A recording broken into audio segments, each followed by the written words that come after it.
Hi, this is Pastor Sergio. In the next few moments, we're going to be interviewing Renee Harms, who is the developmental director of Impact Hope. Impact Hope is an organization that is committed to giving young people, refugees specifically, a life-changing Christian experience. Here's Renee Harms to tell you more about it. So, hi, Renee. Thank you for joining us. Thanks for being willing to do this interview. How is it in Walla Walla these days? Well, I'm looking outside and I'm seeing a bit of smoke. So apparently there's some fires happening somewhere. Yeah, and it's smoky and it's terrible to breathe. How is it inside, though? Are you okay inside? I'm okay inside. Me and Oliver, the cat. We're doing okay. I tried. Well, so tell us a little bit about the organization that you work for right now. Sure. So I work for Impact Hope, and Impact Hope is an organization that was started about 5 years ago by a couple named Mindy and Hans Tygeson.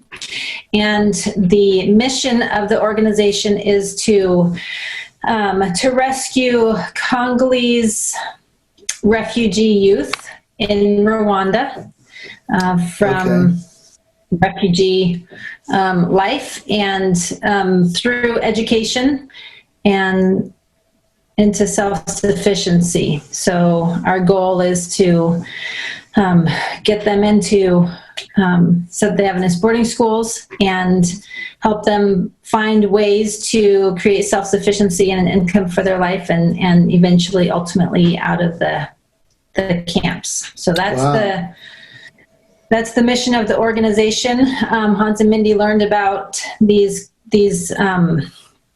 Congolese camps a few years ago, and what was noticeable and special, I guess you could say, is when they found out that most of the refugees are Seventh-day Adventists, and so that kind of perked up their interest, and they said, "What are we doing? What can we do as their brothers and sisters in this?" And so eventually found a way, working with ADRA Rwanda, to start sending kids to the Adventist boarding schools in Rwanda and putting them into a safe place where they get 3 meals a day, and they're safe and they're learning more about God, and in their own beds, and a different kind of opportunity presented to them. So it's the basic work. That's the overview. Fantastic. And can you just quickly tell me what causes most of these folks to be refugees? Yeah. So it actually began immediately following the genocide in Rwanda in '94, and the unrest and the genocide itself. I mean, the Hutus went into the Democratic Republic of Congo, where Tutsis had fled, and they kind of continued those crimes against humanity. And the Congo, Democratic Republic of Congo, DRC, they have a bit of unrest. They've had a bit of unrest over the years. I don't know that it started then, but that was the impetus, that was the beginning, and the largest exodus during those years following the genocide, these Congolese refugees. Wow. So there are currently 4 Congolese refugee camps in Rwanda, about 80 to 100,000 people. Wow. So what is the age group that your organization specifically works with, or is there an age group? Well, we send them to boarding high school, so like our academies here. Okay. They're anywhere from 14, 15 to early 20s, because many of these young people have actually, once they were in the camps, there has not been a good educational system for them in the camps. And so they either have to go outside of the camp miles away and risk problems doing that, and even assault. And so the education opportunities have been very limited. And so many of these students are around, somewhere around 20 years old, because they now have the opportunity to go to school, and they take that opportunity. Yeah. Very good. And so where are these schools located that you take them to? They're in Rwanda. They're in Rwanda, okay. Yep. Okay. And they're near-ish the camps. Wow, fantastic. So it sounds like a great work that is being done there to help these young people. And when they go to the boarding school, do they get, besides the education and obviously a Christian education, do they get anything else from being there? Well, like I said, they're getting 3 meals a day. They're getting English education. That's right, yeah. English classes. They're getting a bit. So in the refugee camps, as you might imagine, Rwanda is a beautiful, beautiful country. I was just there in March, literally day before the world shut down. Like, were you stuck there? A few days. Oh man. It was a close call, and I'm not even exaggerating. So, and the schools shut down, there as well, right after we came back. So, anyway, Rwanda is a gorgeous country. It's the land of 1,000 hills. It's lush. It's, there's variety of elevations and desert, and it's beautiful. And in the midst of this are these camps that are where they're living in real hardship. I mean, they're mud huts, and they're, 12 by 15 feet in size, and they're squished together, and there's no running water, and there's no electricity, and there's no toilets, and there's 24 cents a day, or it's actually, I think, even less now, that the UN gives each person for per day for living, and that's like one meal basically. They don't have opportunities to make a living except for what they can do themselves. It's a struggle. It's a struggle that we can't comprehend unless you've been there and seen it. And so for them to see, and some of these kids have been born in the camps. Many of them have had to flee with their families as well from the Congo. So they've experienced both, depending on who you talk to, that they've lost their homes and people in their family, or they've been born in the camps and it's all they know. So when we are able to send them to a boarding school, and they're getting good people around them, teaching them, and they have 3 full meals a day, and they have their own beds where they're not cramped together. They are able to see that they're safe, and they're taken care of, and given a hope. I mean, Impact Hope is called Impact Hope for a reason. They're given hope that there's something different, and it's not just the education of the high school education. We have been over there 3 summers now, doing a vocational training program. So for a month during their summer vacation, we spend a month there with other volunteers from here and from over there, teaching them skills in hairdressing, tailoring, plumbing, electrical, maintenance, culinary, 6 different programs where they can learn a trade that they can then take and earn a living, either in the camps, outside the camps, maybe get a job somewhere.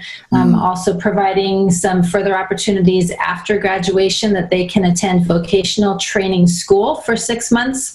And so the goal being that they're not just getting an education an education is important, but also learning something that they can then take and make a living, that they're not stuck in a hopeless situation. They have an opportunity to then put that to practice and help themselves and their families to have a different future.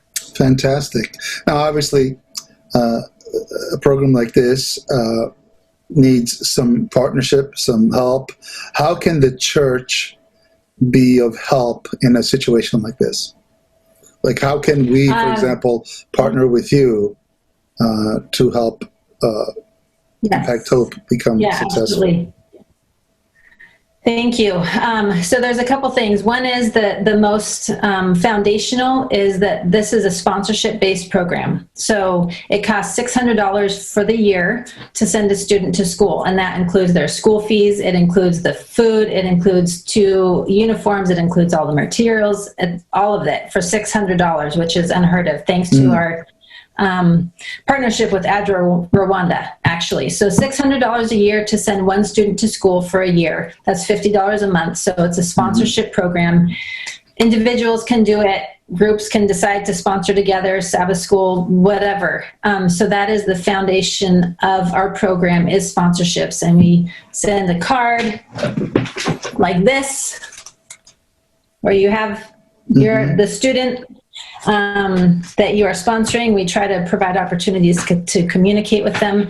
So that is the primary way. The other way is to actually help us spread the information about Impact Hope to other people and your network. And there's a video on our website that's a great one to share. We have materials that we can provide and peer-to-peer fundraising opportunities that we can provide as well. So especially during this time of COVID, when we are not able to get in front of groups, our limitations to spread the word about Impact Hope and how people can be a part of it is really limited, as you can imagine. So we're inviting people to do that with us. So that is a second way. And then, of course, a third way is prayer. And I mean that not just because that's what we say, but one of the things that I have been impacted myself with the most about working for this organization is the fact that God is not limited by space, time, or humans, opportunity, anything. Yeah. We are the only limit that he has. Right. And so he sees this, he saw this group, he knew about these refugee youth, and there was a couple in Portland who had willing hearts, and he made that happen, and he continues to open those doors and to open other hearts. And so here we're in the Pacific Northwest, where hundreds of people are finding out about these kids, and they're making a difference for the kids on the other side of the world, and that's what God does. So let me just make sure that I understand this, and that our listeners understand this.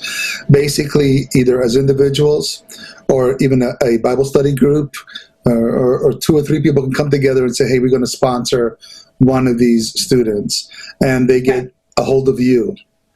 And what we'll do is in our show notes afterwards, we'll put how they can get a hold of you and so on. And, and on our website. On our website. On our website. So let's make sure we get that on there.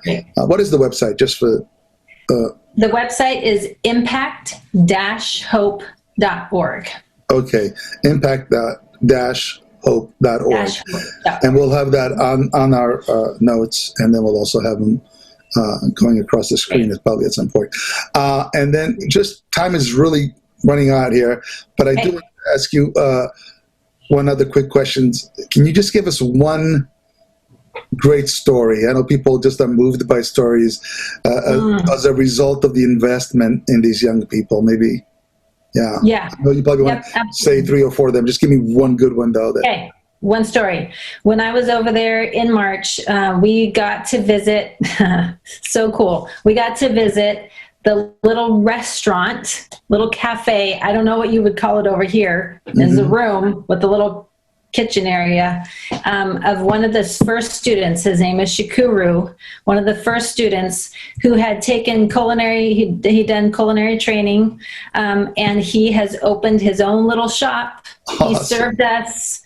he served us little, the little, what they call amandas. They're kind of donuts and chapatis and their special drink. And when we got there were a few people that were eating. I mean, it's a nothing room. There's nothing on the walls. There's a table and some chairs. And we were able to fund, someone funded a little oven for him so that he didn't have to do everything over pots. And he has employed one person. And this is, he was given opportunity to move to the next thing, which was education at one of the academies. And then the next thing, which was culinary training. And then he took that hope and he put that into actually starting something when people said, yeah, we'll help you with a little seed money. So it's very cool. It was really cool to see what he has already accomplished. And he's one of several dozen students who are doing that. Very cool. And how long has the program been around? 5 years. 5 years. 2016. Fantastic. Very cool. And well, Renee, 1,100 students enrolled to this point, including 700 this year. Fantastic. So, well, maybe we can up that number here. Thank you so much for joining us. Thank you for sharing this wonderful passion of yours and this great organization. And they don't contact you. They go right through the website, correct? Yep. Either way. Either way. All right. Thank you so much, Renee. Have an awesome day, and we will see you soon. All right. Thanks so much. Bye-bye now. Bye-bye.